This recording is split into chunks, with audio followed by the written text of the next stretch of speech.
چیز دیگر عزیزان اصلاح اخلاق است. چه خیلی که میدانیم در رمضان همیشه این قول هست که وقتی بد اخلاقی میکنی، بد زبانی میکنی، مردم آزاری میکنی، روزه‌ات میشکند.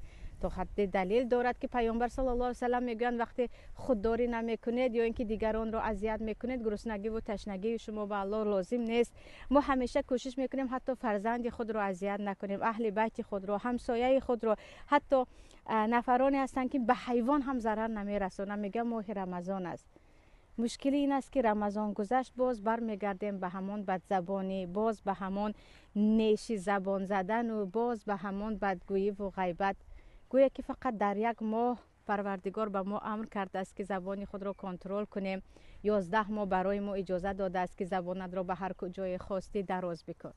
لیکن عزیزان، ما یلفظ من قول الا لدیه رقیب عتید. عنایت پروردگار است. هر لفظ و کلمه که از دهانت میبراید فرشته ها دارد آن را می نویسد.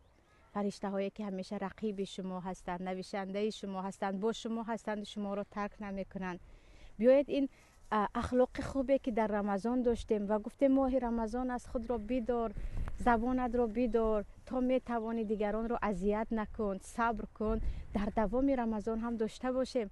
به غیر از رمضان هم به خود بگوییم پروردگار همینجاست، ماه رمضان رفت اما نامه اعمال ما دارد نوشته می شود، فرشته ها همینجا هستند، پروردگار دارد می بیند. زبانت را کنترل کن، خودت را دار، زبانت است که تو را به دوزخ می برد.